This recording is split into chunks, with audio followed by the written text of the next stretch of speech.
Hello and welcome to Slow Motion Broadcasting's coverage of the final race of the American Muscle Series Season 2.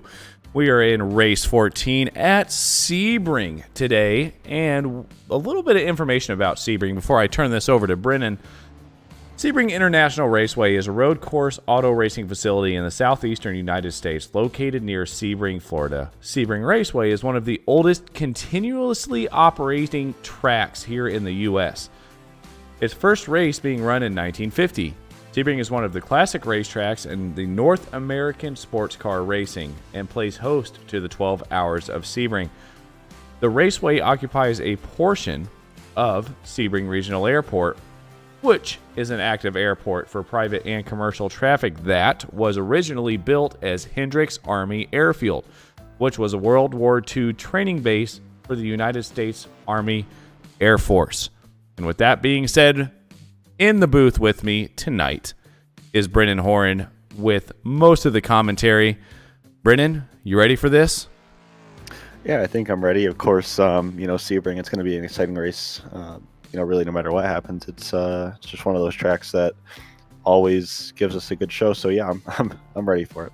Yeah, well, so where do you think the trouble spots will be on this track? Before we get any further, we are going to have Randall McGrew here, and while these guys qualify, they're going to have to go through all of their driver's brief and stuff like that beforehand. But if you were driving a Mustang around this track with your Miata experience, where would you think the trouble spots would be? Well, there's a lot of trouble spots here. Like you said, it's you're pretty much driving on the access roads and taxiways and runways of an old airfield, so you've got a lot of surfaces that aren't really meant to be driven quickly on or driven on the edge on. So you have a lot of concrete, a lot of big, really difficult bumps. So of course you have Sunset Bend, which is the final corner. You're going to see some cars pretty much get two wheels off the ground every once in a while going through that corner. Very high-speed corner, and for it to be the final corner, I expect to see, some last lap battles or maybe even first lap battles, trying to get the first lead lap. The hairpin at turn 7, that's another tough one. Big braking zone. It's going to be really hard for these heavy Mustangs to get slowed down in time for the apex of that corner, and that corner is kind of like the types of corners that you see on new F1 tracks and stuff like that, where it almost comes in on itself. So if you're going in too wide there, you got to be really careful and give the person next to you a lot of room. 16, which is in the Le Mans complex of corners, that's the one right before the big final straight. You really got to get a good exit out of that corner, and if you don't, luckily you have a little bit of draft to help you going into the final corner. But if you don't, and you run wide maybe a little bit, that's pretty easy to do there. That'll be kind of race ending for you almost if it's final lap. So. Turn 1 as well. It's another one. If you turn left, the apex is literally a concrete wall. So if you turn in a little bit too early, that's going to ruin your race as well.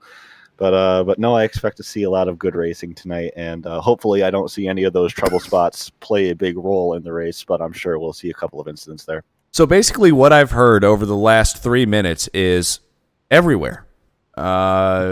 So these guys are going to have to be extremely careful. Obviously, from what I've run, and again, I am an open wheel guy, and I hope everyone doesn't snipe me for that. But running an open wheel car around this track is extremely difficult, which is why I haven't done it that much. But I have run some TCRs and some GT3s around here. I'm telling you, that Le Mans corner for me, Brennan, is the one that catches me out the most. Yeah, luckily these sports cars are a little bit more forgiving than open wheel cars. But yeah, it's one of those corners where you're coming in at a very high rate of speed, and you take one right-hander a little bit quicker, and then the left-hander after that gets tighter, and then the right-hander after that one gets even more tight. So you got to be really, really precise on the brakes and on the steering as well, because if you're not, you could get a slowdown. Of course, you can cut one of those corners. The curbs there as well are pretty big, so you could run into some trouble if you get up on one of those curbs. That could really screw up your rhythm. And of course, having that happen right before a long straight isn't something that you want to happen. But no, I agree that is a tough corner and tough complex of corner, really. But I think these guys have shown that they can handle this car a little bit better than I can probably handle the car. So if I'm thinking I might have a little bit of trouble, I'm sure they might not have as much trouble as I would. But no, you're right, Adam. That is a very difficult complex of corners. Well, we're about to see. I hope these guys prove me wrong. We have got a heck of a race here tonight. It's going to be the final race. Everybody, I would assume, is going to lay it all out on the line. But before we get any further, why don't we go ahead and talk to you guys about the points here? Right now, we're in the Pro Championship, and guys, Eero Nam has absolutely just killed the rest of the field, and that is not. I'm not trying to say anything bad against anybody else in this pro field, but Eero Nam has won, I will probably get corrected here, I think almost every race, if not every race that they've run here, but it hasn't been without a fight. So, with that being said, if you guys look down here through the points, we've got Scott Banks there in second at 334 with Matt Malone. I would say a pretty comfortable third place. Luis Enriquez in fourth with Eric Ronenberg in fifth. And this is where it gets tight because you've got Zoran Radisavage there only 1 point behind him in sixth. Ian Lane in seventh. David Clymer in eighth. Jason Friedman in ninth. David Friedman in ninth. Jason Gata in 10th. Evan Hubchak in 11th. Joe Edward in 12th, Clint Fletcher 13th, Riley Downey 14th, Roger Clark there in 15th position, Mike Nickum 16th, Daniel Munoz 17th with Wojek. Not even going to try your last name, man. There in 18th place. Here in 19th, we've got Rodney Parison. 20th is Brian Howard. 21st is Jose Barrios. And the rest of the guys that are rounding out your field, Randall McGrew there in a pro has 0 points. So, we saw a few passes there. We had a bit of a lag spike in the last race. We saw Randall McGrew pass a few people, but apparently wasn't enough for some points considering he's admitting the league and he's never been out on track this season. That will be your pros for tonight. Now, this is when it gets a little bit interesting, guys. Your AM class is extremely close, as you're going to see. So Roy Baker there in first, pretty comfortable, 213 points with Matthew Guzenda in second. But look at Jesse Hodgson, only 2 points behind him. In third with Edgar Sancinelli, may still have a chance to get up there into the top three, depending how these guys can do tonight with Michael Puchik there. Still right there. I mean, basically second through fifth. Anybody's game. Dave Blair down there in sixth place with 146. Alex Theologis in seventh. Scott Brooks in eighth. And look at that gap between Scott Brooks and Stephen Price. 1 point, guys. 1 point separates those guys as well. There are going to be lots of battles we're going to have to try to keep track of tonight. Please shout us out in the YouTube chat if you guys want us to show a battle that you haven't seen in a while. But with that being said, Matt Thompson in 10th with 120, Jay Little with 110, Desmond Floyd with 88, and we're getting close again. Brandon Carl with 85, Daniel Jamrosic with 80, Tom Wentz 77, Kenneth Eastep back there in 16th with 68, Michael Key back there in 17th with 67, Kevin Burrows in 18th.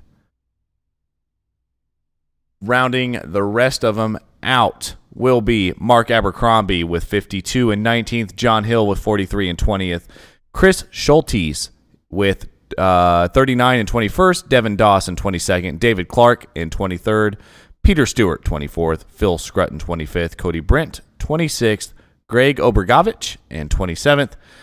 David Payne rounds them out with 9 points in 28th. So, right now, they are going through their driver's brief here. While we have a chance before we get Finney in here, Brendan, what do you think? Who do you think is going to win it tonight? We already have an idea who's going to win the pro overall, but we've watched this enough. So, you think Eero might lay off the gas a little bit? There are some definite passing opportunities here. No, I think Eero is still gonna go for the win tonight. I don't think he cares that he's already won the championship. We all know, he's a true racer at heart, and he's not gonna want to give up a win, even if it doesn't mean much in the championship points. But It's funny. It's really come down to this race perfectly in terms of points. All of the drivers that are, just points away from each other just happen to be all of the drivers that we've seen battle it out in previous races door to door. So I expect to see a lot of battles tonight, and I expect to I just expect this to be a great race. And, for it to finish at Sebring is just, whoever came up with came up with having Sebring as the final race, as we see Edward cut pit exit. But no, I think this is going to be a great race. Points are very close, and everyone who's close are good drivers, so it should be a good one. So there is a green flag there, as you guys can see on the top of your screen. They've got about a minute left in practice. I don't know. Joe Edward almost does the same. Oh, yeah, Joe Edward's just having some fun a little bit before they go out there for their qualifying. So you're going to see here in about 30 seconds, we're going to get into qualifying, and we're going to have a very, very special guest. Randall McGrew is going to be in here. The admin of this league has basically, brought us on. Brennan, and has really given us a chance, and man, are we happy that he did. Yeah, I've been watching the American Muscle Series. Before I started commentating it, I've been watching it, and it's just a great series, and I'm happy to have him on Slow Motion Broadcasting. It's just a privilege for us to be broadcasting it, and I hope he's happy with it with the job that we're doing. We have a blast commentating this, and we're just happy to give good coverage for them. Yeah, we absolutely are. Lacey, thank you for shouting us out here in the chat. Said Matt Malone is the man. I'm pretty sure there are going to be a lot of people rooting for Matt Malone tonight, Lacey. But she said that this series is the absolute best. This broadcast is one of the best I've ever witnessed, with a whole bunch of emojis.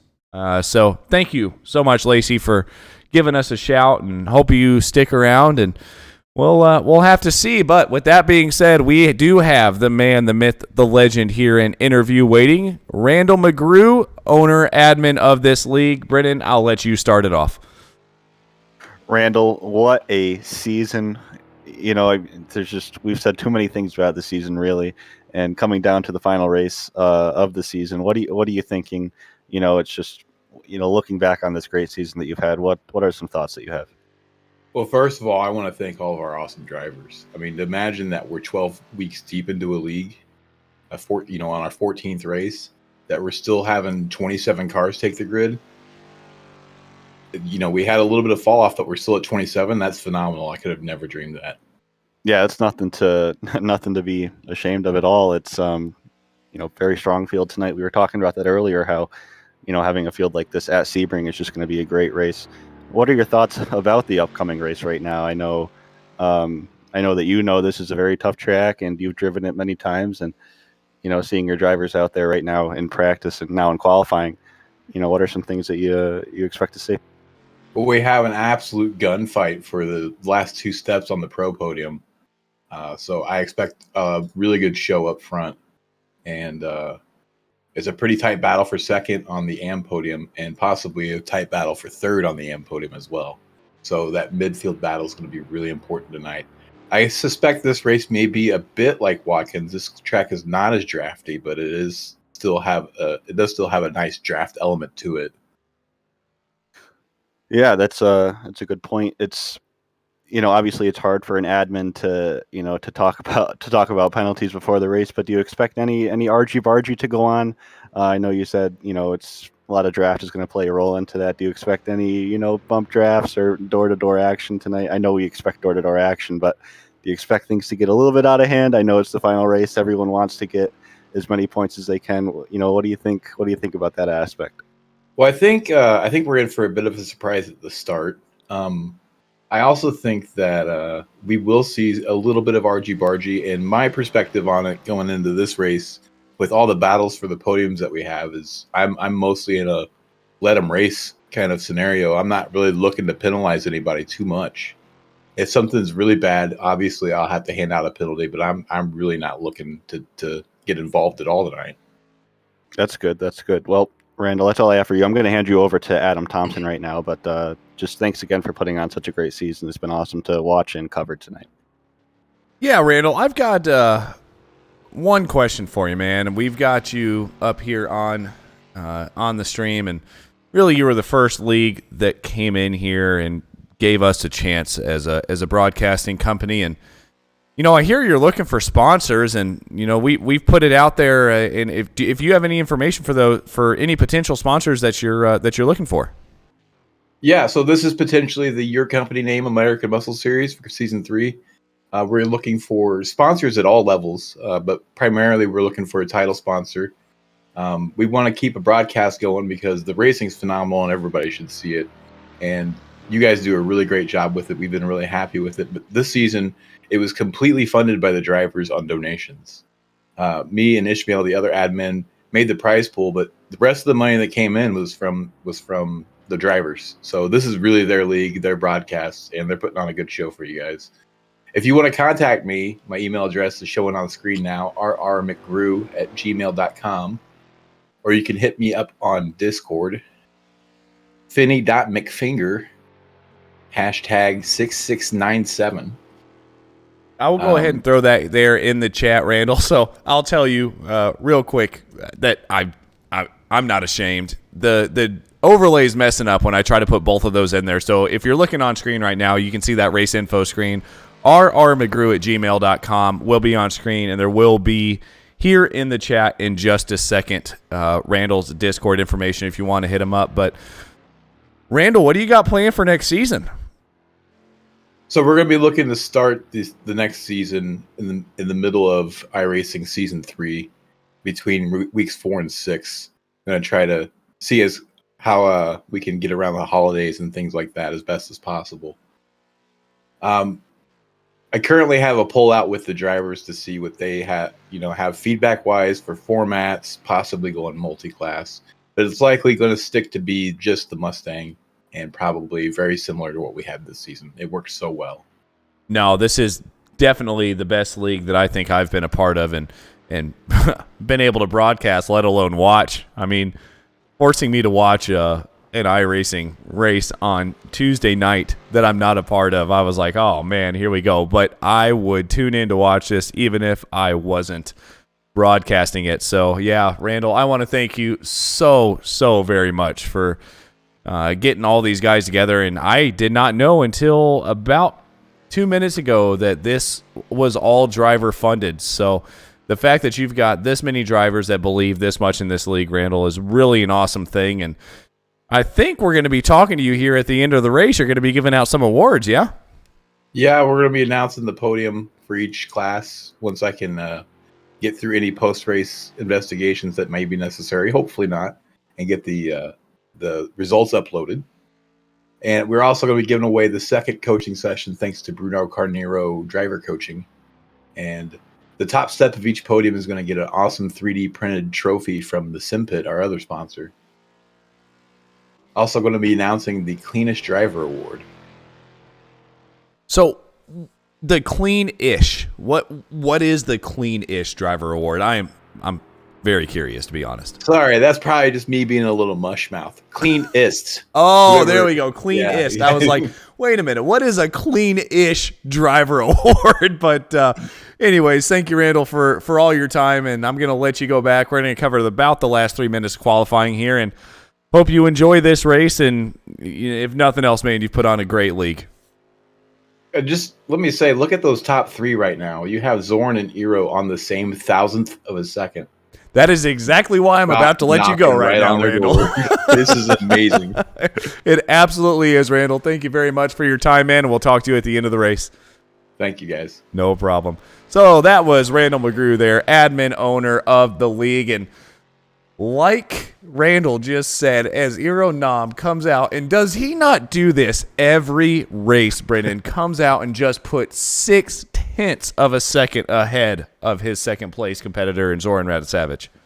Yeah, it was pretty awesome to look at for about 5 seconds there until Eero put that second lap in. But no, I was about to say it's very, we looked at the Nürburgring and the times were close. And a track like this, if you get 1 inch a little bit too wide or you hit a curve a little bit too hard, it's going to really screw up your lap. And then to have those 2 times perfectly, without coordinating the same exact time, that was pretty amazing to see. But of course, Eero Nam put that to rest and went 0.6 up on Radosavich. But but no, I think the rest of the times are pretty close. You can see Banks is only 17 thousandths of a second away from Radisavik. So, yeah, I just, I mean, just look at all these intervals right here. It's all orange. They're all so close.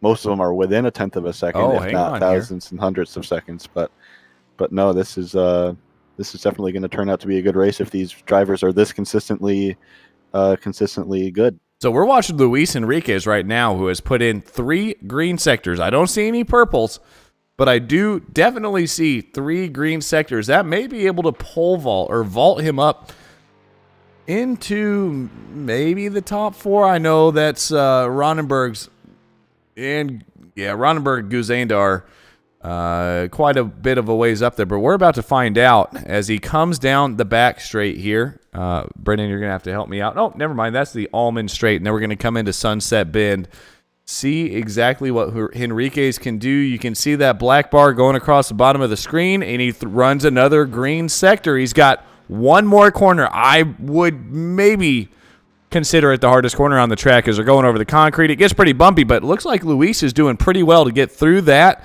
We're going to watch him cross the line here and see exactly what he can do. Oh, that's quick. That's 4th fastest for Luis Enriquez. Yeah, it was a very good lap by him. And like you said, that final corner is so bumpy.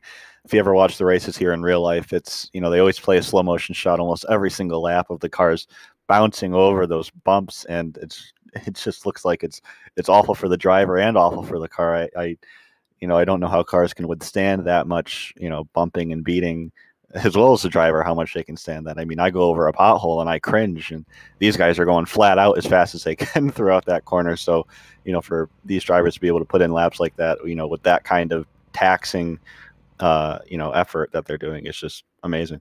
It really is. But with that being said, we are going to have to call out the grid one more time for this season here at American Muscle Series. And first, you got none other than Iro Nam, 0.6 of a second quicker than Zoran Radisavich there in second. Scott Banks in third with Luis Enriquez in fourth. Eric Ronenberg in fifth. Those are your top 5 drivers. Those are all pros. The first AM driver is Matthew Guzenda, who is followed by a pro driver in 7th of Joe Edwards with Michael Puchik there, another AM driver in 8th. Matt Malone in 9th.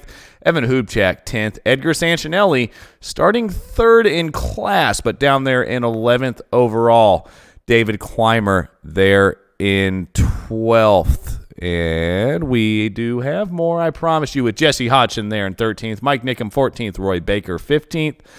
Clint Fletcher 16th. Scott Brooks 17th. Kevin Burrows in 18th with Matt Thompson in 19th. Stephen Price 20th. Roger L. Clark in 21st. Ken Estep in 22nd. Mike Key in 23rd. Desmond Floyd there in 24th position with Tom Went in 25th. Jay Little 26th, and the rest are going to be admins tonight, it's looking like. So, here we go again, Brennan. One more time for Season 2 in the American Muscle Series. Yeah, the cars on the grid again. That's just such a great shot with, with the Sebring background and the Sebring written on the track and the checkered flag and the Porsche safety car up front. There's another great shot that just shows, the real depth of the field. Yeah, I expect this to be another great race, like you just said. Man, do I want to give a shout out. So, I mean, look at all of any camera that we go to at this moment is just an absolutely unbelievable shot. And what happened to Iro Nam? Appears he did not grid. I wonder what he's doing. I certainly hope nothing happened or something with his car or with his hardware, but maybe giving these other drivers a chance to win a race. I don't know, but after that great qualifying effort, I didn't expect to see this. Yeah, that's kind of crazy here. We'll have to see if he even comes out of the pits. Hopefully it was no connection issues, but we're going to go ahead and get back up here to the front of the grid, and we do have to mention, it sounds like Mr. Burt Ranch said Matt Malone's rig fell apart. I don't know if that was before, after, during qualifying. You can see Matt Malone there. Right now, doing okay in 8th place overall. Hopefully he got it all put back together. Aero pit start. Malone making last-minute repairs to shifter mount just came through from Randall McGrew. So got a bit of a kind of a shakeup here to start the race here for the final. I mean, could you ask for anything better? Yeah, I don't think of course that's happening on the final race here at Sebring. What else would happen with championship point implications? Of course, your shifter mount's going to fall apart. It's just how it goes, I guess, sometimes for some people. But one of the things I just wanted to say really quick was really good on Guzenda and Puchik.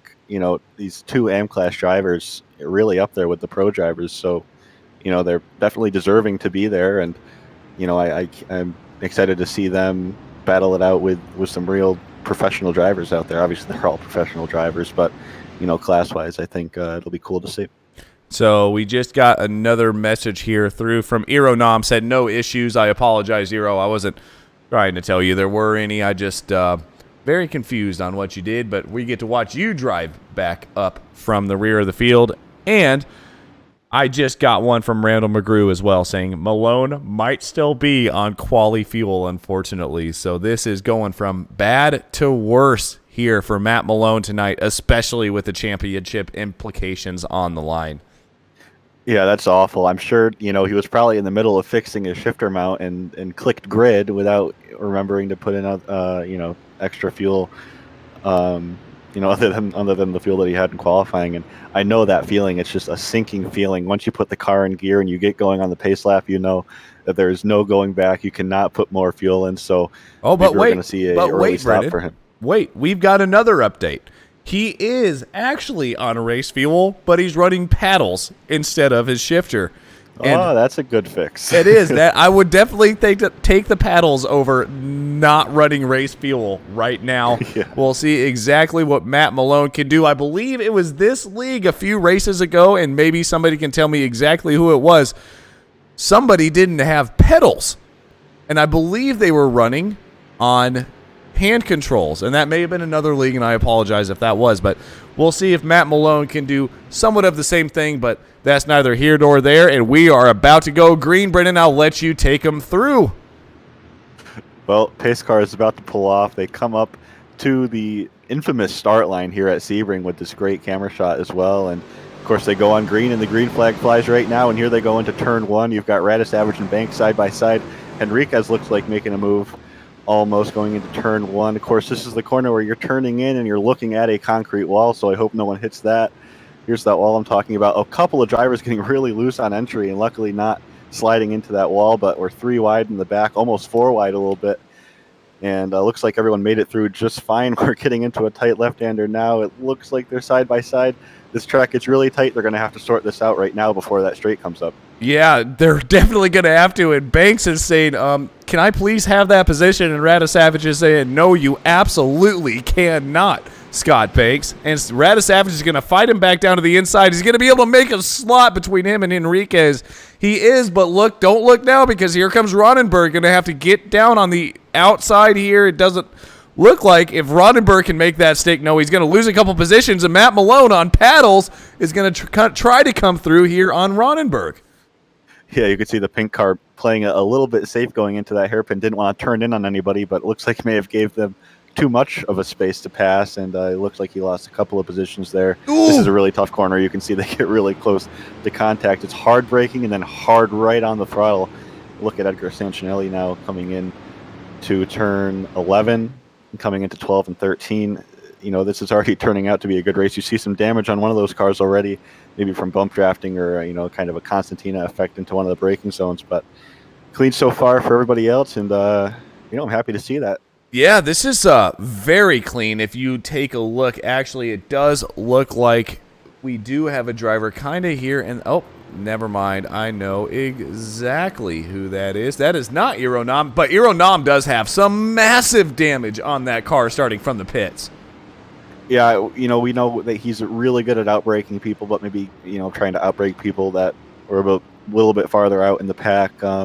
Maybe had a bit of a rear end incident there, and we won't tell the insurance company or anything, but yeah, I'm sure that's maybe affecting him a little bit. Although we did see some people with aero damage keep on going just fine in the last race. No, that's exactly what I wanted to mention, Brendan. It's just unbelievable how tough these cars are. No matter how much damage they get, it seems, unless they've got steering damage, who gives a crap about the aero, right? Like, you're just you're going for broke. Yeah, pretty much. And in the draft, it does seem like it helps a lot. So, yeah, side by side now, Matt Malone on paddles. I've had to switch to paddles at one point, and it's really tough to get used to. And he's, now finishing his first lap on paddle shifters right now. So looks like he's doing well for himself, defending now against Ronenberg. And we know that these are all the the aggressive drivers that we saw in races past. So I expect to see a lot of fights going into these laps here. Yeah, why don't we take a look here? We saw Guzenda did start. A pro car was in between him and Sancinelli. You can see Guzenda's lost a position. Why don't you take a look at how many positions Sancinelli has gained? This is for first in the AM class, and I'm going to go ahead and get that pulled up for you guys right now so you can see the difference in classes. You're going to have pro being green and AM being red. So this is a big deal. Sancinelli's making some moves. Yeah, Sancinelli's made a few moves, but someone who I'm seeing moving back, I think he was starting in P2 in the AM class, is Puchek. Now down in 17th, he's dropped 9 places in the past lap. I don't know what happened to him. Maybe he ran a little bit wide at one corner, but a tough first lap or two for him tonight. Yeah, it absolutely is. And I don't see anything here on the screen explaining exactly why he lost so many positions, but that's neither here nor there. And if we're looking here, looks like the gaps have kind of started to fall away just a little bit. As I say that, Desmond Floyd is starting to make a move here on Michael Key. We'll see if he can get it done. This is a very, very long... actually, you know what, Brennan? Kind of walk me through this corner. Technically not a corner. You got turn 14 there of Bishop. Can you go full throttle through there in these? On these, I'd probably lift, but that's just because I'm a Miata driver, and I'm a little bit scared of these big engine cars with a lot of power. But I think if you do lift, it might kind of rotate you a little bit and get you ready for 15. Side by side, I wouldn't do, as you saw these two drivers doing that, and they're doing it right now. Going into Sunset Bend, it's going to be a battle of who breaks late.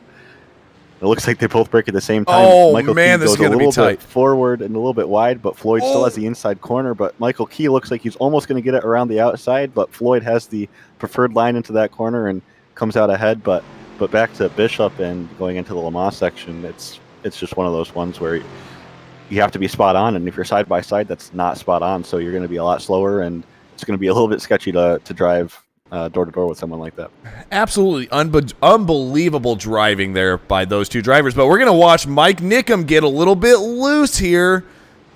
And I did think it said he crashed. If that considers it a crash, I'd be very impressed. And I think it actually did. So we're going to actually go back live here. Looking here at Mike Nickum still in a very okay position. Oh, man. Maybe not. He's still trying to make some moves. No, looks like he's going to be okay. So we are going to go back live here to Desmond Floyd.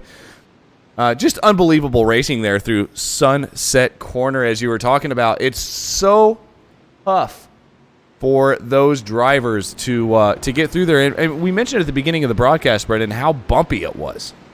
Yeah, I wouldn't be able to hold it together there if I was those two drivers. And if I was the driver who just had an awful moment there at the end of Sunset coming onto the front straight, I definitely would not have been able to hold on to it, and it would have been a for real crash if I was driving. It's one of those ones where you get a little bit of air, and then when you land, wherever your wheel is pointing, the car is going, and then you hit another bump, and you're in the air, and then the wheels land, and it's going to go wherever the car is pointing. So it's really hard to keep track of where your car is on those, because when your wheels are in the air most of the time, there's no controlling it, and for him to control a big slide like that with cars next to him is just amazing.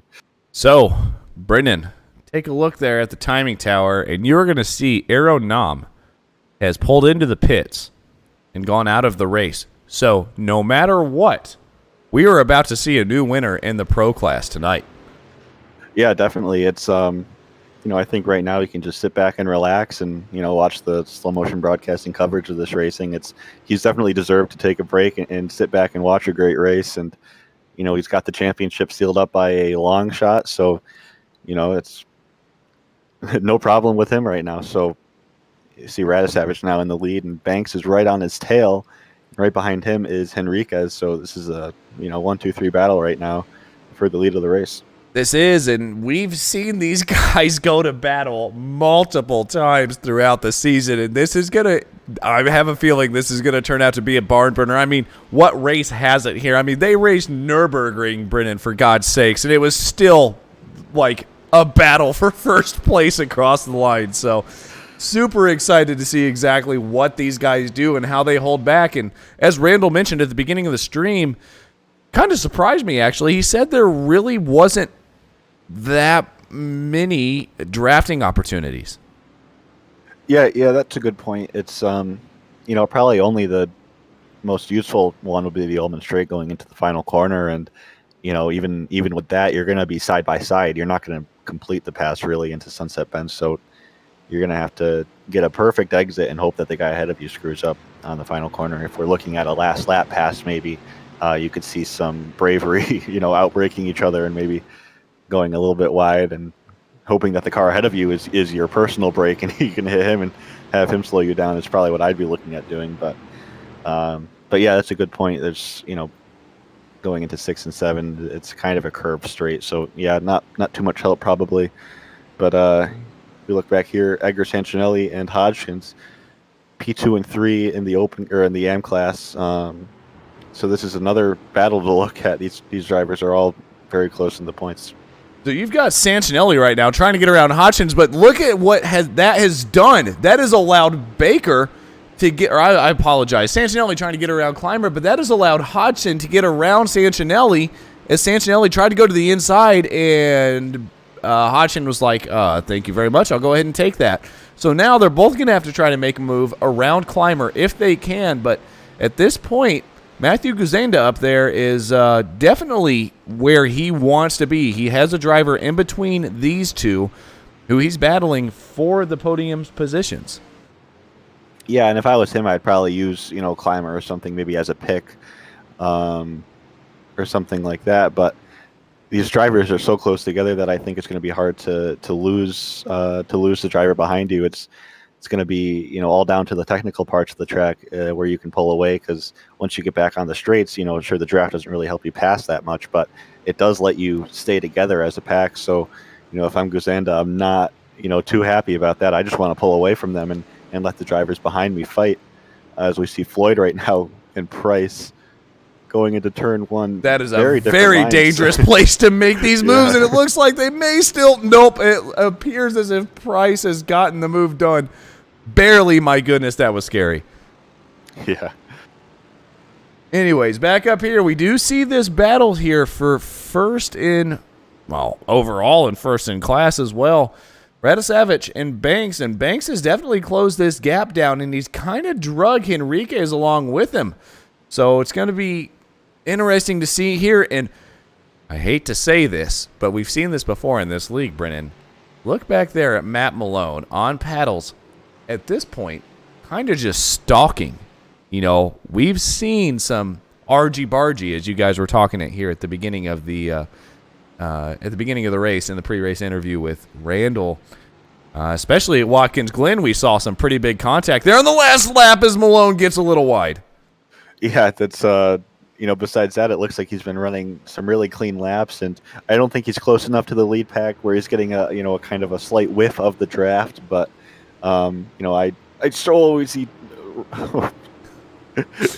I don't know. He's probably all tangled up right now with his paddle shifters and everything. That's why he got so loose there. But I expect him to really pull ahead. And if these three can work together, I'm sure that they can catch the lead pack come the end of the race. Well, here's the thing, and let me get these points up here real quickly before we go any further. Do they want to work together? Because look at where Matt Malone is right now, in third place, right? So you've got Henriquez and Ronenberg behind him, and I don't know, I do believe Henriquez can probably make some moves, and Radisavage right now is in first place. So these are just things that they're going to have to worry about. How much working together do you want to do on the final race? Yeah, I'm sure Radisavage is going to jump forward a good handful of spots, maybe into the top 4, top 3, but But no, I mean, we know Matt Malone. He will, probably work together until they get up to the lead pack, and then he'll sit back and relax and wait for one of the people ahead of him to get into a fight and then take advantage of that. We've seen that many times this season where, Matt Malone will just sit back and wait for the drivers ahead to make a mistake where he can finally pounce and make a move. Smartly, he's been doing that smartly, and you see that in the championship points, and he's come out on top of those battles lately in all the races. But you see the top three still together. They're putting down some good laps, but I wouldn't be surprised if we start seeing them try to battle each other. They're all smart drivers, but like I said, it's one of those things you want to be the leader here, and no. Yeah, you absolutely do. And right now, Rada Savage is doing a great job controlling that league. We've got Chris S. saying Matt will need some seriously quick times to catch the zoo around. And then you've got him saying the Zoran. So obviously there was a bit of a mistake there, as Zoran is definitely putting on a show tonight. But still, again, this is what amazes me about this league is even though he's winning and he's led every lap, almost every lap, he has not pulled away. Yeah, it's kind of, looks like across the whole field it's kind of come down to pack racing. So, that's almost a good thing. We're going to get to see, 4 or 5 different fights for the, quote unquote leads of each pack. We can see the 3 cars here, 3 cars behind them. Looks like there's 4 or 5 cars a little bit further back in the pack. And still exciting racing to come here. It's definitely not over. We're not even halfway through yet. So expect to see a lot more. So here we go. We do have a penalty here on number 27, Roger Clark. We are going to have to pull away from this battle just a minute to see exactly maybe what happened with Clark. And it was definitely a track re-entry. Whoa! Well, there was the incident we saw between him and Clint Fletcher, but what exactly happens to allow... It appears as if it may have been a back on track where he got penalized. Watch out. Getting sideways. Now he's going to try to get back up onto the track again. Everything looks to be okay there, so maybe it was just the incident. Might just be for the initial incident. It looks like he thought he had the move done on where he was passing, but started to exit the corner a little bit too much without realizing he was still alongside and just clipped him. And it looks like it didn't end their races completely, but it did lose them a few spots, when you boil it down.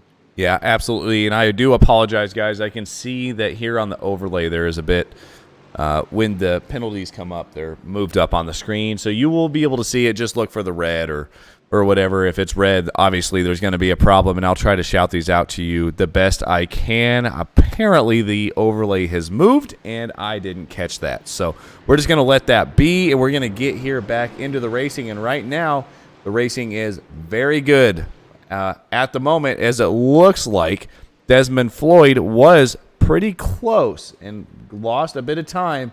But at the moment, we've got Desmond Floyd right here on the back of Stephen Price, and it looks like he's going to go for the move. Yeah, this is, again, a really tough spot to make a move. It's one of those parts where I wouldn't go too wide, but looks like he got it just perfectly coming into turn 10 right now. And, yeah, it's a tough spot to do it. It's a hard braking zone. The corner is a little bit tighter than you think. It's a little bit tighter than 90 degrees, so you go into it thinking it's just a perfect right angle, but then you got to turn the wheel more and more and more. And, to get a move done there is very good. Yeah, and we're looking here at Michael Puchik and Scott Brooks as well. Seem to just be holding station. Michael has been kind of gaining and losing a little bit of time here to Scott. Still plenty of time left. And remember, there will be pit stops as well. And that is what I forgot to ask Randall, was if tires would play a factor in this race. Do you think they will, Brennan? This concrete is a very abrasive track surface. Slow Motion Broadcasting covered a race at the old Lime Rock Park, the 2008 version, last week, and we saw that track was very abrasive and the tires almost fell off, just within a few laps. So having an old concrete track like this, a lot of bumps, I'm sure that the tires are going to play a slight role at least, and I expect to see drivers, opting to take tires instead of not taking tires. But yeah, you're right. Those pit stops will probably, change some things around strategy-wise, and drivers will be using that to their advantage. Yeah, well, they will be doing that. And while we're looking here at this battle for first place, if you guys want to take a look, it looks like Climber has gone off track and lost quite a few positions. We'll see exactly what happened here to make this happen. That's allowed Sancinelli through, which is exactly what he needed to keep up. And Climber, does he hold on? Barely taps the tires there. Yeah, that's lucky to get away with that one without really ending his race. But yeah, it's just one of the things that shows tough track. Well, guess what has happened now, Brennan? You now have Guzenda Hodgson and Sancinelli all nose to tail at the moment, as it looks like Matt Malone has lost the position to Evan Hubchak as well as Eric Ronenberg. Go ahead and see what happened up here as well before we go back here to live. Looks like Hubchak's going to drive around the outside of Malone here, and then that's going to allow Ronenberg to come through, or the inside, and allow Ronenberg to come through as well.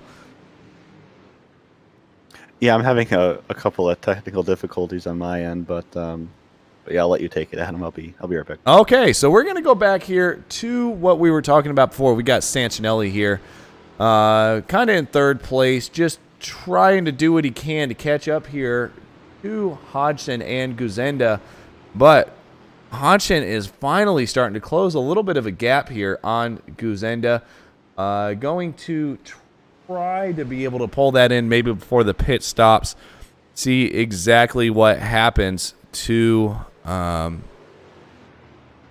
these guys, but with that being said, we're going to get back up here to the front. Looks like we've got Radisavage and Banks. Looks like Banks is going to try to close that gap, but Malone is coming back on Hubchak, but Hubchak's going to be going for a move here pretty quickly here on Ronenberg. This is going to get really interesting going into turn one. Looks like Malone's going to be able to take it on Hubchak, so that's one move there on Malone. Now he's going to have to get back past Ronenberg, and it does look like Hubchak also has a bit of a penalty for avoidable contact. Didn't see exactly where that happened, so we're not going to be able to go back to see that, but Malone has made that move on Hubchak, and he's going to have to chase Ronenberg back down. You can definitely see Hubchak does have a little bit of damage there on the front of his Mustang, but with that being said, Scott Banks up here in second place, still trying to chase down Zoran Radisavage as they are starting to pull away there from Henriquez just a little bit at the moment. But Desmond Floyd down here starting to look like he's closing in just a bit here on Stephen Price. As I say that, he's actually looking for a move. We're going to have to see exactly what happens there. Through the hairpin, Desmond's not going to make it happen, but we're going to hold on for these guys because we're going to come through a bit of a quicker part, more drafting opportunities here as they come through the back part of this track and onto the backstretch.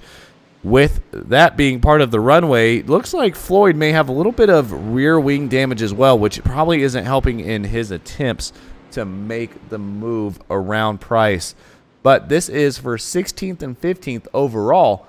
But you have to think, this is for 7th place, I believe, in the open class. And I will go ahead and get this pulled up for you guys again to show you the classes. So again, Pro is going to be green with red being AM. You can see the top 6 drivers there in the Pro class, with Matthew Guzenda in 7th place being the first AM driver in the field tonight. But we are still hanging on here. We're about 21 minutes into this race. Brennan, you back yet, or are you still having some problems? Well, I'm halfway back, I think. I was just watching that battle with Price, and now we're looking back at Radisavage. But, you can tell that Floyd really wants to get by Price right now. It's, he's kind of showing his nose at every corner saying, I'm here and I'm going to try to get by. But back up to this lead pack, it looks like Radisavage and Banks is pulling away a little bit, almost 1 second right now from Henriquez, but I'm sure that Henriquez will get that time back through these technical sections. He's shown himself to be a very quick driver. We watched him in qualifying too. He's very quick in those technical sections, running personal best almost every lap that he did. So a lot of improvement during qualifying. So I expect we'll see different improvements throughout the race. But yeah, like you said, I was gone. I missed a couple of battles that we were watching, but just looking at the track map right now, it shows that there's still a few packs that are pretty close together and probably have some good racing in them. So Matthew Guzenda here has lost quite a bit of time. We'll see exactly what happened to him. It's like he's probably going to go wide. Is he going to catch the grass? Holds on to it, and he loses to Hodgson and Sancinelli. And that is big. That is huge, actually, as Matthew Guzenda was leading in that pro class or the open class. Yeah, and points-wise, that's going to probably put a dent in him and move those other two drivers up a little bit. So, we're still seeing a lot of, we obviously know that Aeronam won the championship, but everything else pretty much is up for grabs. And you can tell that by the way these guys are driving right now. They know that too. That's just another tight corner, and one of those corners that, like turn 10 kind of comes in on itself, and the hairpin really. And if you go wide, you can kind of cut it and get back on track, but you're going to lose a lot of time in the process. So here, oh man, Sancinelli got way loose through Le Mans, but able to hold on to it. So here we are down the backstretch here, Ullman straight. Sancinelli just said, "Thank you very much, Matthew Guzenda," because now I'm up in second place. But the problem is he's got to chase down Hodgson, who seems like he's pretty quick. Yeah, it looks like Edgar gains a little bit on corner entry, but loses a little bit on corner exit. But I'd say on average maybe half second to 1 second behind him. And Edgar got a lot of power coming out of that corner, a lot of traction, a little bit more than Hodgson. And it looks like Edgar's showing his nose right now. I don't think he's going to be able to make the pass going into turn 1, but just letting him know that he's there and he wants to get by. And, we all know that Edgar's a quick driver, and he's really good in these technical sections of every track that we've been to. And, we can see that right now. We got a good run on a turn 1 as well. And Hodgson knows that Edgar's there and throws a little bit of a defensive block, and we go on board now with Edgar. And you can see pretty much what he is seeing, almost eye level perfectly with him. And, he's right there drifting almost every corner, but he's still getting the power down somehow, and he's able to get right on Hodgson's coming into the hairpin corner. It's, obviously not close enough for a pass, but I'm sure Edgar's going to late break a little bit and try to get right up to him coming onto the corner exit and maybe try to make a move going into 10. Yeah, we'll hold on here for just a second here with Sancinelli to see if he can try to make a move on Hodgson. Actually, no, we won't, because we do have a battle forming for first place in class between Banks and Radisavage. Yeah, it looks like Radisavage and Banks, it's starting to heat up like you said, and I think Banks is starting to show that same posture that we just saw Floyd have with Price. It's just one of those ways that you're driving, and it looks like that they want to get by, and they probably do want to get by. He's showing his nose a little bit in the rearview mirror of Radisavage, and maybe trying to put a little bit of pressure on him, braking a little bit later than Radisavage as well, going into multiple corners, and looks like he got a good run out of the second to last corner coming on to the Ullman straight. You see Radisavage had a little bit of a drifty, slidey moment coming onto that and ran a little bit wide, and looks like Banks is gaining on him and gaining on him. Closing. Is he going to go for the move? No, Radisavage says, nah, you're not going to go down there, buddy. Not this time. So now if Banks can hold on to this, he's got to hold it. Look at how bumpy it is. You can see him fighting the wheel. Banks can try not to get out too wide here. So now they do have a bit of a chance here to get into turn 1 if he wants to make that move. Is he going to do it? No, he's not, as I definitely just switched instead of watching that battle that was going on. Radisavage still up there in first.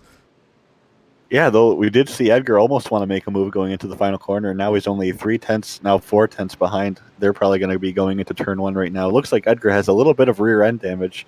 I don't know what that's from, but clean over the rest of the car, so that's a good thing. Yeah, so we do have Randall McGrew here saying that though there are some huge amateur implications on the line right now, this is the last race, guys, so I am going to pull these points up because these are some seriously close points. Look at Sancinelli there in 4th place with 177, with Guzenda 189, Hodgson with 187. Look at what's going on right now for second and third with Hodgson beating Guzenda. Yeah, like we said at the beginning of this race, it's, anything that these drivers do, it's going to have huge implications. And, like we saw a couple drivers going wide, losing 4 or 5 spots. Well, that's losing 4 or 5 spots on track, but it's pretty much losing 4 or 5 spots in the championship points. So you got to be really careful here. I'd almost rather, if I'm in the top 5, I would almost be happy with that, because I know that if I lose a couple of spots, I could be well out of the top 5 at the end of this race. Yeah, so you've got to wonder here, at this moment, what happens if Santinelli gets around Hodgson? Is that going to help Santinelli, or is that going to help Guzenda come home with that win? Yeah, that's where it all becomes, computer calculations. I can't really wrap my head around stuff that complicated, where one driver does a good thing, which then assists another driver who's not even in the battle. That gets really complicated really quick. But all we know is that that's a very close battle to have that happening throughout the whole season, and to come down to the final race like this just shows how consistent all these drivers are, as we see a couple of drivers taking a few different lines into Sunset Bend, Matt Malone being one of them, and he's right now sitting in 6th place, although at the end of this he could be in 4th place. Yeah, if you guys are not watching the YouTube chat, go ahead and take a gander at that, and I would hope that Randall may be able to do a few quick calculations here for us to show exactly what happens in that situation if Santinelli gets around Hodgson, if Guzenda does take that 2nd place, because that is a big deal at the moment. But right now, we are watching Malone trying to make a move around Hubchak. We do know that he lost a little bit of time, wasn't running with the shifter that he wanted to run, but he's starting to make up some time there with the paddles. He can get around Hubchak and Ronenberg here, and then he's got quite a bit of a battle to get back up to Henriquez, but we've seen crazier stuff happen. Yeah, and we're seeing some bump drafting coming out of the hairpin corner right now, and I think that Matt Malone is going to try to make a move as quickly as possible because he sees Ronenberg pulling away, and I think Matt Malone knows that he's quicker than Hubchak right now, so I wouldn't want to lose Ronenberg. I'd want to get ahead of Hubchak. Yeah, like you said, for the first couple of laps, we saw Malone fighting with the wheel a little bit, I'm sure, because he was trying to get used to the shifter placement on his wheel. So I think he's gotten used to it now, and it's very quick to get used to it. It takes me a lot longer than that to get used to, a whole new way of shifting.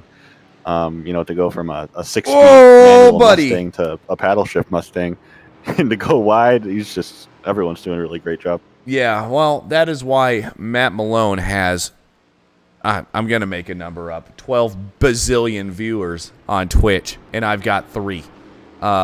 There's a reason why Matt Malone does have a following here in iRacing, and you're seeing it right now. He has adapted to his shortcomings, I guess you could say, and been able to make these paddle shifters work. So we're going to keep an eye there on Matt Malone, but at the moment, we're going to have to go back up here to the front. We really haven't covered much of this race, but Banks is still putting the pressure here on Radisavage, and you almost wonder how long Radisavage is going to be able to make this last and how hard he's driven these tires. Yeah, and speaking of tires, in terms of the pit stops, it's kind of coming down to when are people going to pit, because if Banks and Henriquez pits and Radisavage is going to be left all alone, then Henriquez and Banks can work together on their out lap in the next few laps until Radisavage pits. But if Radisavage pits, then the guys behind him are probably going to also pit as well. So it's really coming down to who pits first and who goes into the pits together, because whoever goes into the pits together, they're going to be able to work together. And yeah, I think it's just going to come down to the pit stops. Well, we may be making ourselves look stupid at this point. I don't know if they're already pit stops. It's just really going to depend on what these drivers, and I think how hard they've driven these cars, and see if they've held on to these tires. And I'm sure we will get confirmation here from Randall, as he did say there will be no quick maths with drops factored in, which is the unfortunate, but it does keep the racing extremely close when people do have bad races or cannot make the races. That's why leagues do use drop weeks. But with that being said, we cannot talk about that right now because why don't we take a look as Matt Malone looks like he's going to make a move around. Oh, my goodness, there's stuff going on back here. Let's try to get to it. We've got Malone that tried to make a move around Hubchek, and Ronenberg just came out of nowhere and was able to make a move around them both again. Yeah, it looks like for a moment there they had a little bit of bumper damage, and you can still see Hubchek has a bit of bumper damage. But, yeah, I'd like to see a replay of what happened there because it looked like they were all spread out, and then all of a sudden they were side by side and bumper to bumper, and, yeah, it's just crazy. Well, here we go. So you've got Malone bump drafting Ronenberg coming down the straightaway, and you're going to see Malone get hard on the brakes. Looks like they're coming through the hairpin here as, oh my goodness, Hubchek just drives it in there extremely hard and able to hold that position off on Malone. Yeah, that's one of those corners, you know, that I was saying I would not go too wide in. And not only were they going too wide, almost 3 wide, but they were bump drafting going into it. That's just, you know, one of those amazing things to see. But, and yeah, like you said, even if we don't have pit stops, it's going to come down to who was conserving tires. It's, like I said, it's a very abrasive track surface. You know, who knows? Maybe the guys in second and third have been doing, you know, not pushing at all, and they've just been hanging on to the back of Radisavik. And he could be using all his tires, and these two behind him could be waiting for the last couple of laps to pounce. Guys, I apologize. Randall, it was your last race of the season, and even the S&B mascot got excited. Lewis the dog decided to make an appearance there. So, yeah, I don't know how much of that you guys heard from Brennan as Lewis got quite a bit loud there. But, yeah, I apologize for that. But we do still have racing going on at the moment. We were talking about Malone and Ronenberg, and that battle has gone nowhere as they are still right on the back of Hubchak. But this battle here up front for first, second, and third hasn't gone anywhere yet either. No, you're right. It's been, you know, 1, 2, 3, pretty much this whole second half of the race. And like I said, I think they're just waiting for a perfect moment to pounce. I think Banks and Henriquez are testing out the draft, seeing where they get a lot of draft, where they don't get a lot of draft. And, yeah, that'll just be interesting to see. Yeah, you're going to have to really start making your moves quick. If you haven't been studying your opponent that you've been following for the last 35 minutes of this race, you better start studying him real quick now because you're going to see lap times pop up. We just saw a 2:25 by Tom Wint. Brendan, they've only got 2 more laps. No, it's one of those things where it's now or never really. They only have a couple more times going around different corners to test out whether something is possible or not. And it's going to come to the point where it's going to be the white flag, and this is your last chance to do something. And yeah, over the curves into that Le Mans sector of the course and onto the final second to last corner. Banks is starting to drive the absolute tires off of this car, which is okay because there are no pits. We're going to see if Banks is going to try to make a move down the inside, going here to Sunset Corner. Is he going to make it stick? It's going to be under braking. Is Banks going to be able to make the move? He is. Now can he hold it down to the inside long enough, or is Radisavich going to go over-under on him? Henriquez gained a lot of time there. He's going to be right on Radisavich's bumper going into turn 1. I wonder if he's going to make a move now, and Radisavich is going to lose 2 places in the course of 2 corners.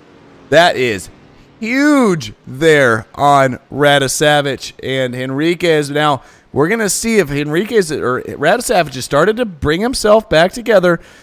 And this is not over yet. Remember, we said we had 2 laps left, guys. That just happened all in the span of 1 corner, so you better put your seatbelts on, hold on to your chair, whatever you have to do, because we are in for an absolute barn burner again for the final race of the season.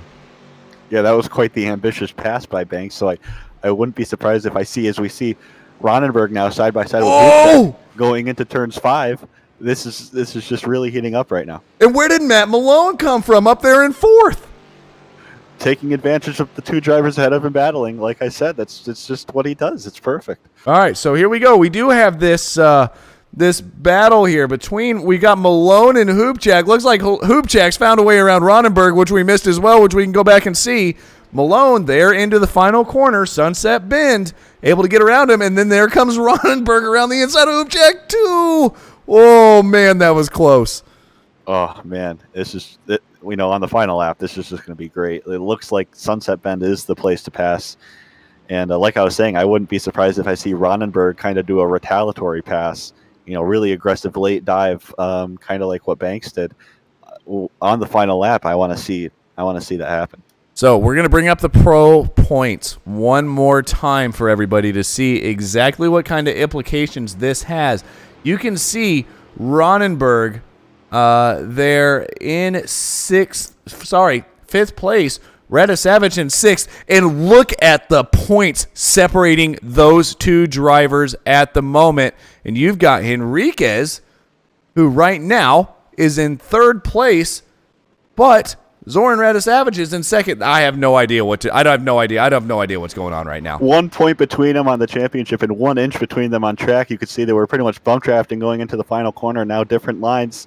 Looks like they're just trying to figure out which is a good one. As you see, Radisavage really loose there coming out of the final corner and almost made a stick going into the final corner. You just saw the white flag wave. Ladies and gentlemen, this is the final lap of Season 2 for American Muscle Series, and do we have a battle for you guys here.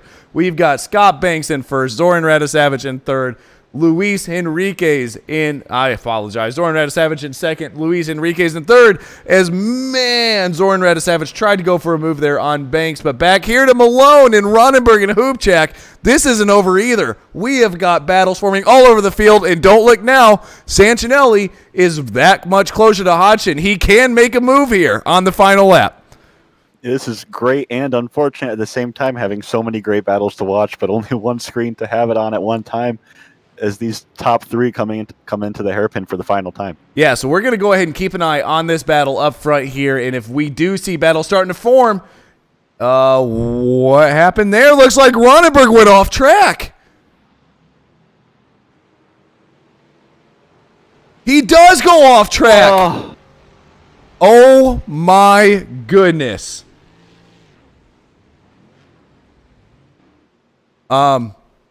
Anyways, we're back up here to the lead again with Scott Banks. I have no idea what that has done to Ronenberg's chances here as Hodgson was able to get around him. Ronenberg may be able to get back around Hodgson, but these guys don't just battle for pro and am points. They battle for overall points. See, all of these points are the same. Yeah, so no matter what, if you lose a position to an AM class driver and you're a pro class driver, that doesn't matter. You're actually losing a position, unlike some other series that we see in real life. Well, we are just seeing that. We're about to see an absolute battle here. As you can see, Radisavage get just a little squirrely. He's got one more chance here on Scott Banks, and it looks like Banks gets the better drive out of the corner into the Almond Straight. Coming up here onto Sunset Bend, Radisavage is going to have to make an absolute move here, and it doesn't look like he's going to make it happen. No, they're all on the edge right now, and I think Radisavage is just not going to be able to get it, but he hangs it onto the inside. Oh, my goodness. It's a really good drive out of the final corner, but it still looks like he's not going to be able to do it. Nose to tail finish, though, so that's awesome to see on this final race of the season, and Banks does win this race, and we see Matt Malone still ahead of Hubchak, and we saw Ronenberg have that unfortunate moment, but and he's still in a battle, too, but it looks like Matt Malone is going to come out ahead of Hubchak, and Ronenberg now on the inside. Oh, this is just too tight. Look out for Sancinelli. He's going to try to make a move on Hodgson on the final corner. Is he going to be able to make it stick down the inside? He is not. Sancinelli's going to come home second in class with Ronenberg sixth in class. Man. Wow. Wow.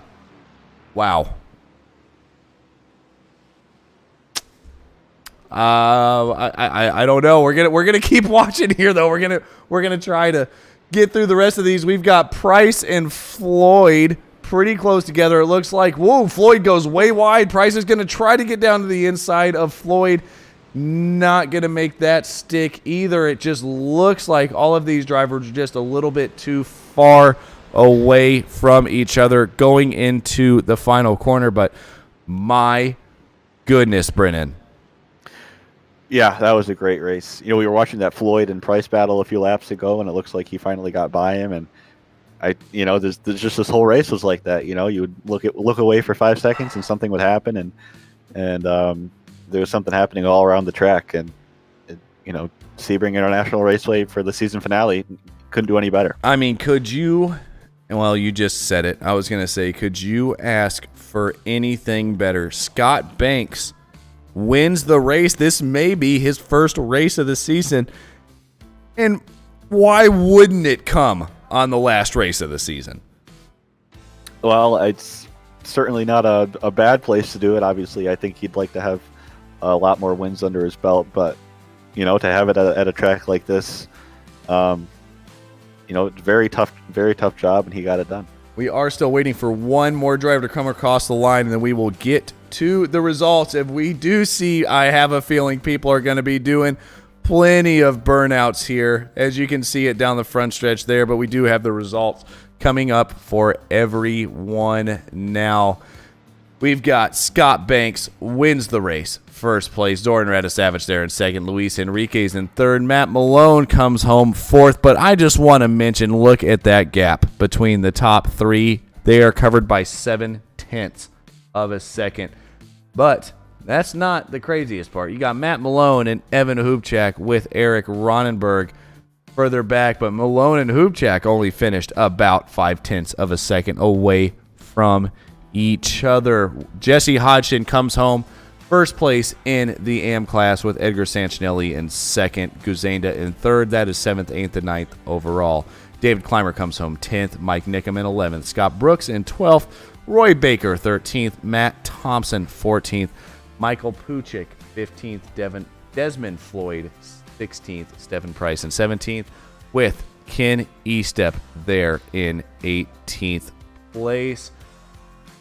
John Hill in 19th, Mike Key 20th, Clint Fletcher 21st, Tom Wendt 22nd, Roger Clark 23rd, Jay Little 24th, Kevin Burrows, 25th with Iro Nam out of the race early there in 26th, and Joe Edward and Randall McGrew did not take the start. Unbelievable, Brennan. Unbelievable. Yeah, that was just one of those races that I think everyone here is just going to have to go back and watch the whole thing over again. It's something was happening every single second of the race, and everything that was happening was exciting, and it was all good, clean racing. We didn't really see a lot of argy-bargy. I mentioned that in the pre-race interview with Randall, and luckily it looks like I think his job's going to be easy tonight. I don't think he's going to have many things to go over or review.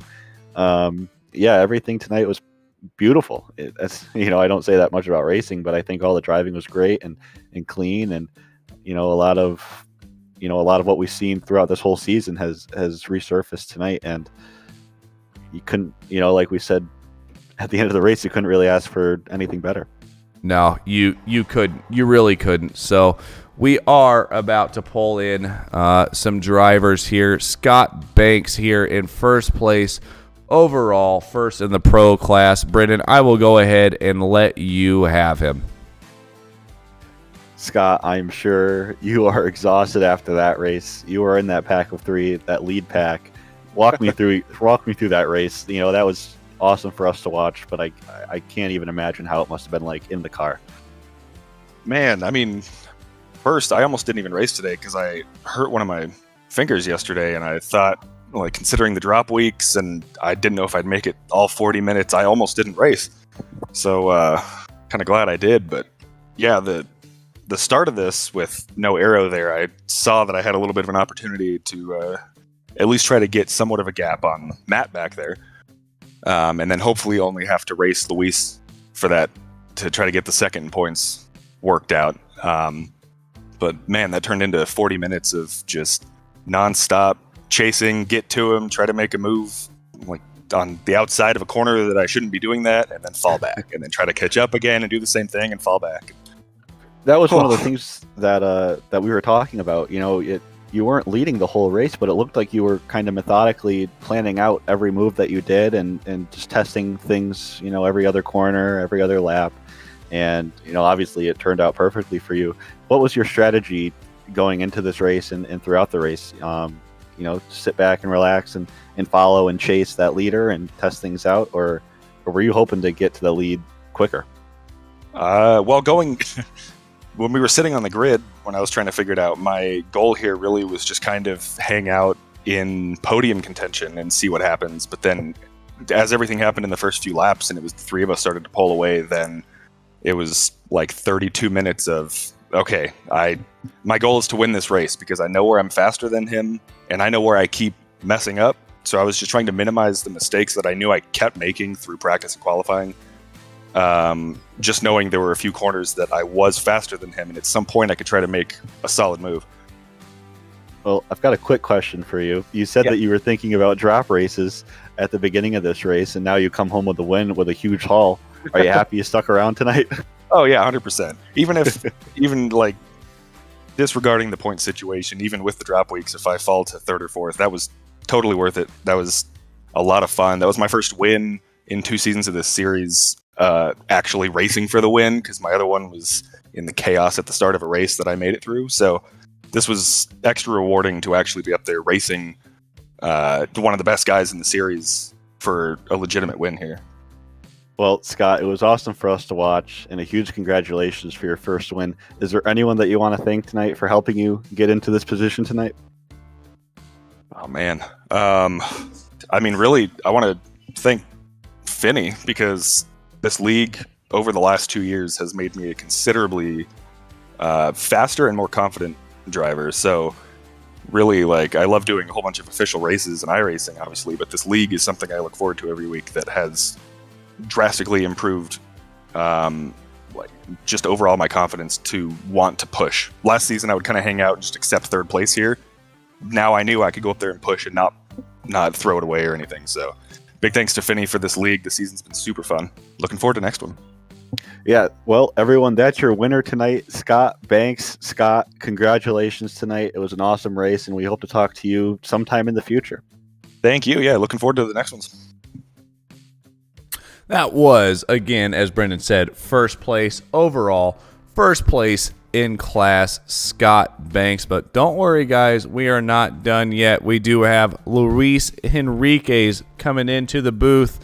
Luis, congratulations on your third overall, your third in class, man. Walk me through the absolute crazy race you just witnessed here at Sebring tonight. Well, first of all, I just wanted to come here just to say Scott and Soren, they just went on another level. Every time that I found attempts, they just keep on just answering back with another extra lap and another faster lap, and it was just hard on the whole time for all the 40 minutes.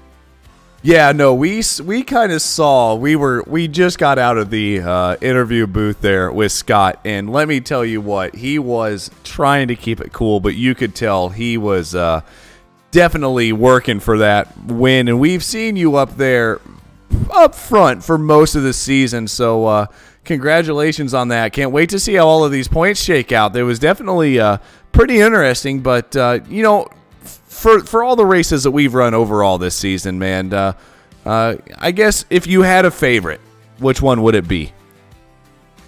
Man, it's so hard because the obvious one will probably be Matt. Like, he just comes out of nowhere, almost no practice, and just gets it done. Podiums most of the time. But I gotta say, Scott, at least from my point of view, he just turned up the whole season. He even had a win, I believe, from before, and he was always there all the time.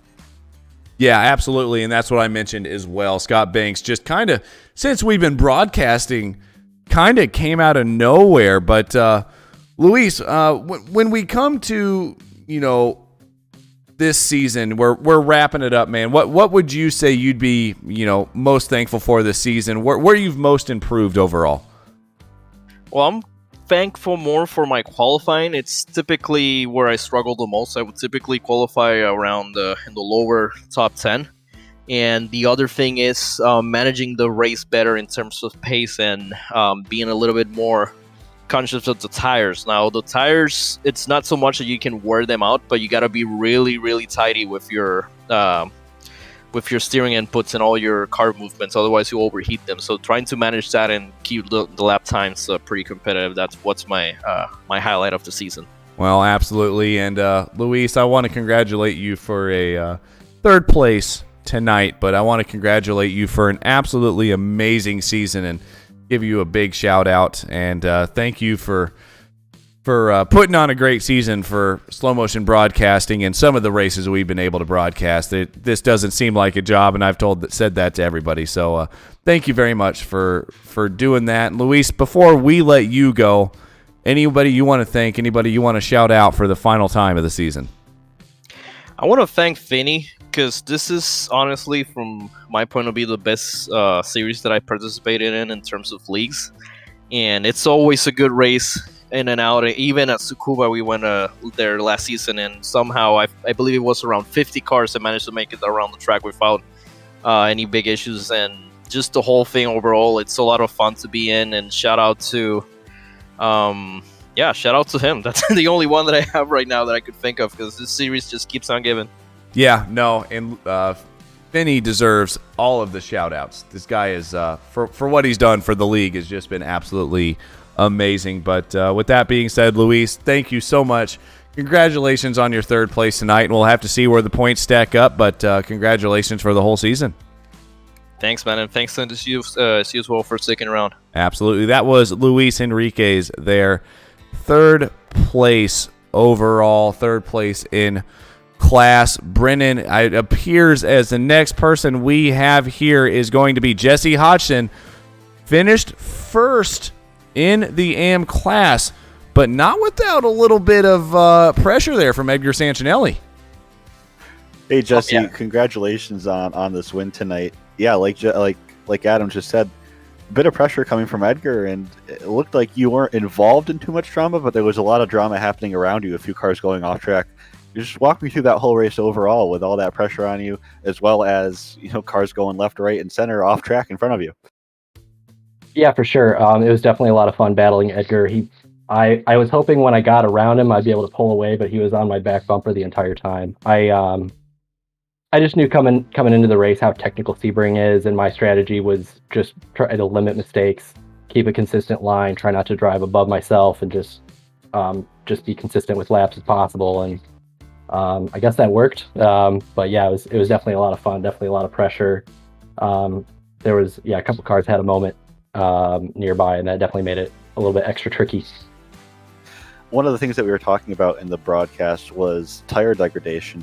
What was your view on that? Did you feel any degradation? Were you trying to keep it clean and keep your tires cool throughout the race? Or what was that like out there? Yeah, definitely. I mean that's definitely a big focus when I'm out there, is not to get them too hot, try to stay smooth, even if I'm trying to run someone down, just focus on staying smooth. I felt like I was starting to get a push late in the race. Definitely 13, if I could get it right, I could get a run out of there. But if I got it wrong, it was a big push, and I was afraid I was going to go off there a few times. But yeah, it definitely got tighter as the race went on. Well, Jesse, whatever you did, it worked out really good for you. You won the AM class here at Sebring on the season finale of season 2. Is there anyone that you want to thank tonight for putting you up here? I just want to thank Randall again for putting on the series. It's been a lot of fun racing. Thank you to you guys for broadcasting it. A lot of my family and friends, a few of them have checked it out and have enjoyed it. Thank you to my wife for letting me spend my Tuesday nights up here driving fake race cars. It's a lot of fun. Well, there you are, everyone. Jesse Hodgson's your first place driver in the AM class tonight here at Sebring. Congrats. Thank you. That was Jesse Hodgson there in first place. And you know what, Brennan? I know I'm going to give you back-to-back interviews, but I've got to give you Edgar Sancinelli as well, man. Actually, no, I won't. It appears as if we do have one more driver. Yep, we do have Matthew Gazenda, so I'm going to give you Edgar, and I'll take Matthew. But Edgar Sancinelli there somehow managed to come out second in class. Here he is for you, Brennan. Hey, Edgar, it's Brennan. That was a great race. I was just talking to Jesse and talking about some of the drama that was happening around you two. There was a couple of cars going off track through a lot of corners there, and then it was just kind of you two nose to tail throughout a lot of the race. Walk me through that race you had tonight. Well, I was mostly worried about the heat, and overdriving the tires and then falling back. But I saw others starting to struggle, so I tried to just keep in my mind, not to make too many mistakes. I kind of gave up some positions because I didn't want to push the car too much at that point. But yeah, it was nice to hang in there with Jesse, Yeah, we were talking about those tires. A couple drivers weren't having too many issues with them. What was your thought on that? Like you said, you were trying to kind of keep them cool and keep them, cool. What was your strategy with the tires tonight? Well, in my mind, I was trying to keep them cool, but I think my hands and feet had a different idea because I just felt like I was overdriving, braking too late sometimes and getting on the throttle too early, getting the car rotated too much on the tires and not really going anywhere. So that really made it hard to close up the gaps coming out of the corner exits. So I figured I'd just try to hang in there and go for a late move, Yeah, I was going to talk about those corner exits that you had, because sometimes you'd be a little bit sideways, but then you would all of a sudden get the rear tires hooked up, and you'd drive right out of the corner, and it looked like you were full throttle when some people were maybe half or quarter throttle, and it looks like you got a little bit sideways at the beginning of it, but you would just power right out of that, and I think that that just kind of shows the power that these cars have, and the real control that you have of this car. Walk me through that final lap. You were only just a couple tenths away from winning the AM class race tonight. What were you thinking on those final few corners?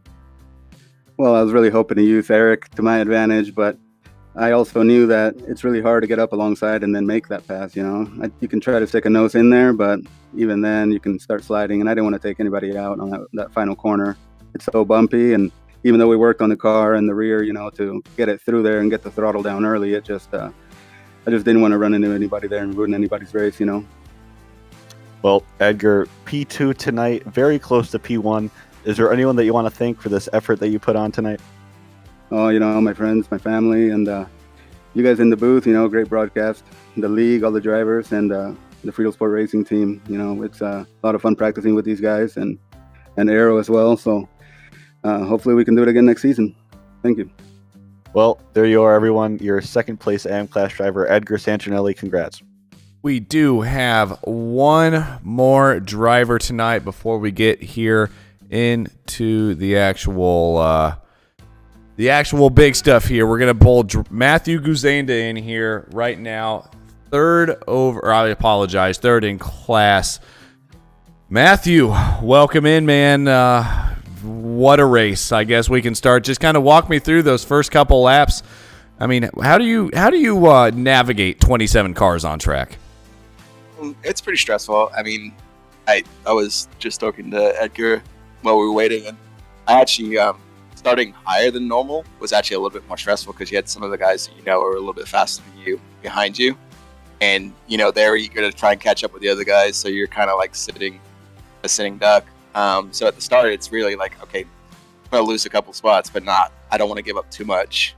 I thought I had a little bit of cushion, and then I looked at Jesse and Edgar were right behind me after everything kind of sorted out. So I was hoping there would be a little bit more of a gap between those guys because I'm kind of, I'm racing those guys for the season. But it's, I didn't really know how it was going to go on the first couple of corners because it's so narrow after the straight. But everybody, one of the benefits of being with some of the faster guys is they're a little bit more experienced and know the line, so it all kind of worked out. Yeah, absolutely. I mean, it was a pretty good race from you tonight. Speaking of racing those guys for this season, that's what we were kind of talking about up here at the booth as well. You kind of seem to have it, and then all of a sudden, here they come, man. Where did you just feel like you started to lose pace, or what happened? Yeah, I think I just pushed the tires a little too hard. David was in there, one of the pro guys, and he had a little bit of gap on those guys, but not enough that, if there was a little bit more of a space, I would have let him by and then just kind of concentrated on my own race and try and keep the gap between those guys. But then I started like trying to keep David ahead because there wasn't enough space to let him by. And that just kind of, then I just overcooked my tires a little bit. And I couldn't for the life of me figure out the last, it seemed like halfway through the race, I could not figure out the last, turn onto the main straight. I was like messing that up, and then that just put you in a bad spot. I was better in the second half of the lap, and I was able to pull out a little bit. But then, you're spending a lot of time, tires are going away. I'm spending a lot of time looking in my mirrors and making all the classic mistakes, and made one little bubble that let Jesse up next to me on the back straight, and that kind of just led to, eventually going off a little bit and letting both him and Ed go by. And then at that point, I've lost my mojo for a little bit, so it took me a couple of laps. And then, once I got back in my head, I had Roy right behind me, so no, there was no breath. So it's just one of those things. It's easier to follow sometimes than it is to be in front. And definitely today it was one of those cases. I'm still happy though. Top 10 in the top 10 overall, third place, can't complain. So no, Matthew, I wouldn't complain either. We've had this. Brennan and I have had this. We're going to call it a conversation about what I'd rather want to do if I was out there on the track. And to be honest, what you did tonight, first of all, was absolutely unbelievable. So don't beat yourself up over it too much. But watching you battle and just having this battle all season, and all the way into this final race and through it, Matthew, kind of give me your thoughts and wrap up your season here for season 2 in American Muscle Series. So it's it's my first season in the series. It's amazing. I run the production cup a lot in this car. It does this running with this many Mustangs with everybody at this kind of level. I was really excited that the last race came down to racing with Roy, Edgar, and Jesse, who kind of were all going at it in the championship as well. But just running with everybody that's competing, but hard but fair. It's super clean, which I think is the best thing about this league, and it's a lot of cool racing. And this car is super. It's challenging to drive. It's a lot of fun to drive. So for me, it's one of the best series out there. So I'm super excited. I'll definitely be back for next season. I can't wait. So well, I would tell you this. Maybe I will follow you up with saying this may be the best, if not the best series out there at the moment. And Matthew, we hope to see you back, and I hope to talk to you again, hopefully in the future. But Matthew, for one final time in season 2, man, anybody you want to thank, anybody you want to shout out for making this happen? Yeah, so totally want to thank you guys for covering us. Really appreciate that. I want to thank Simpit and Bruno, our sponsors, and then a really big shout out to Randall, who hosts the league. A lot of work goes into hosting a league, and Randall does a great job and keeping us informed. He worked on getting the paint jobs for all the cars and everything like that. So a big thank you to Randall for hosting the league.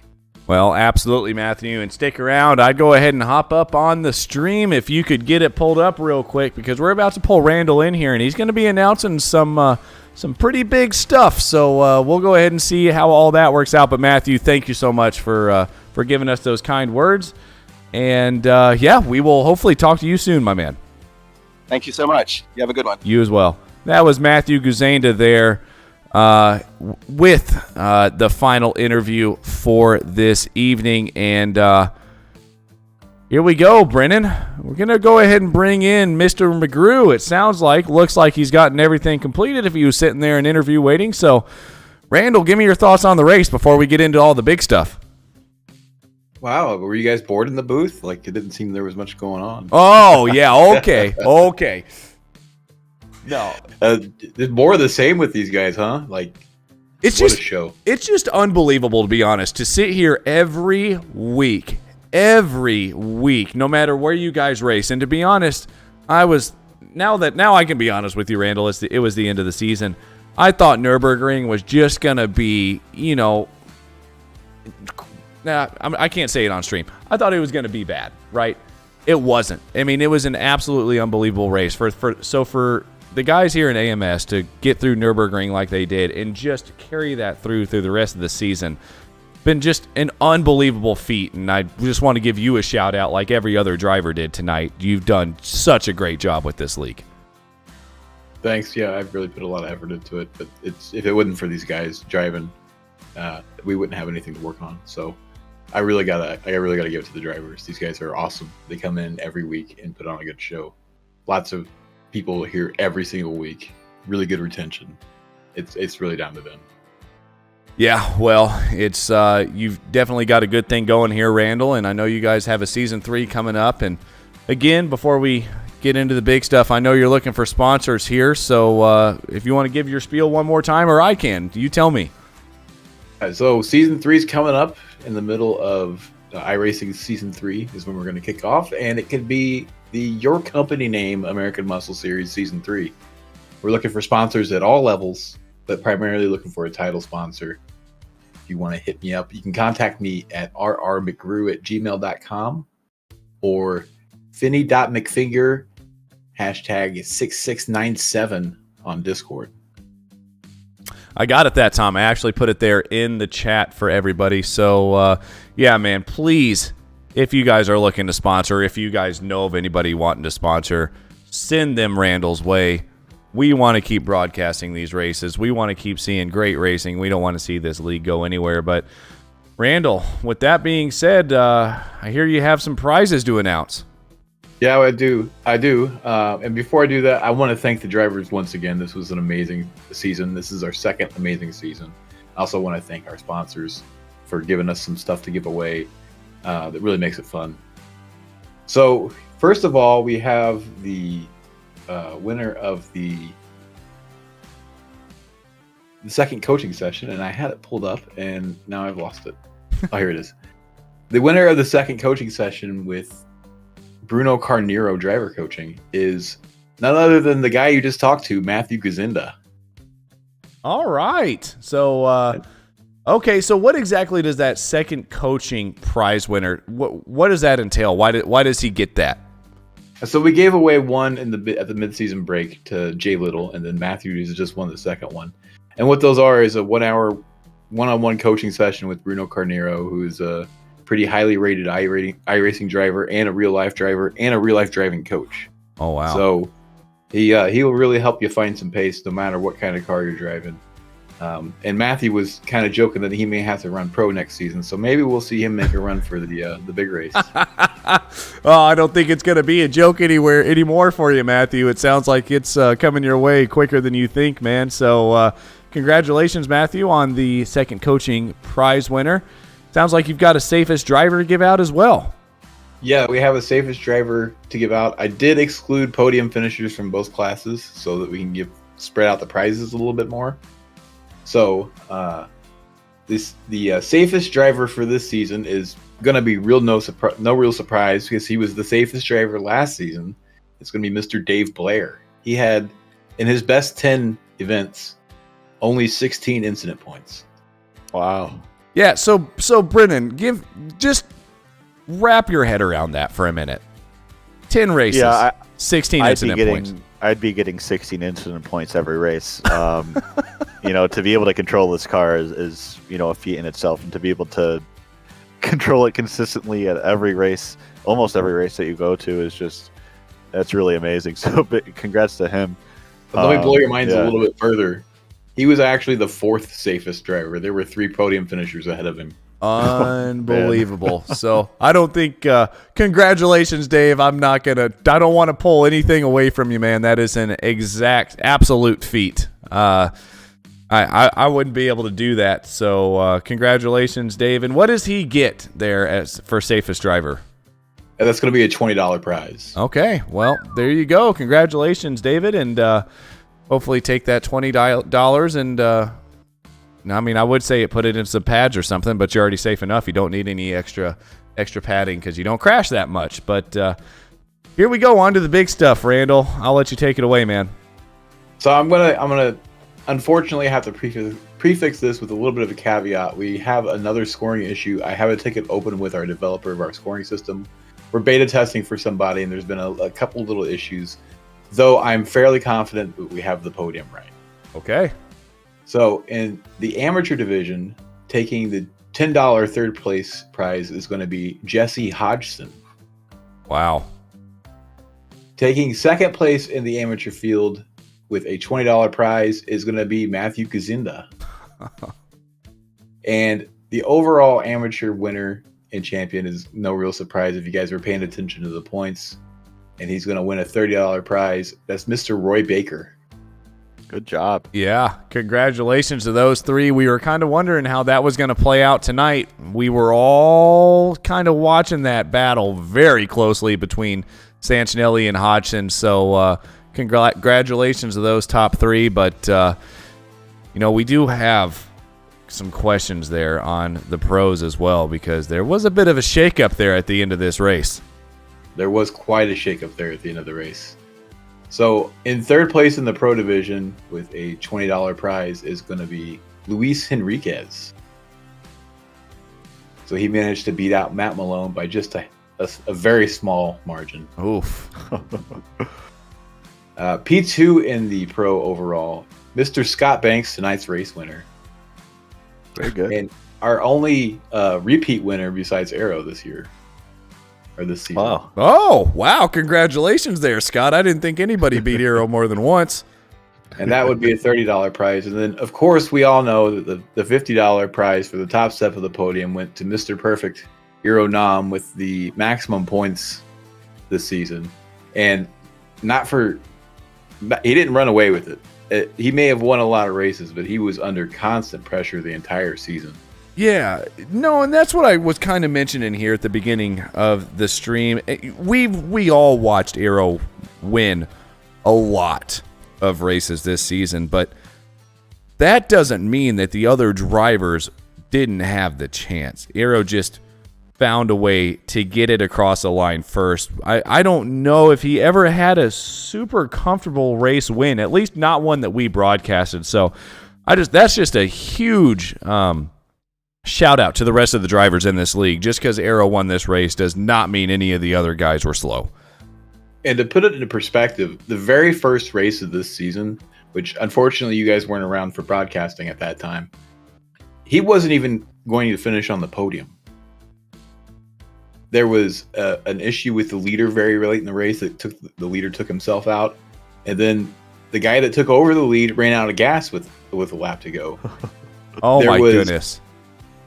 There was a last lap pass in the kink at Laguna Seca where Arrow got passed for the lead on the last lap. Too wide through the kink. And if you know Laguna Seca, you don't really do that. And then the guy that passed him ran out of gas coming out of the last corner. Yeah, leave it to Arrow to, figure out a way through that.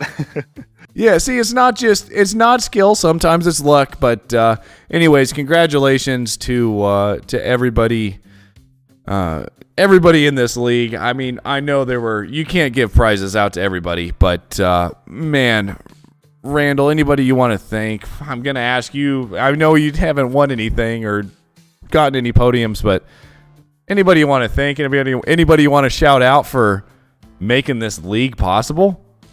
Yeah, I want to thank the Simpit again for the awesome 3D printed trophies that we're going to send out to Roy and to Arrow.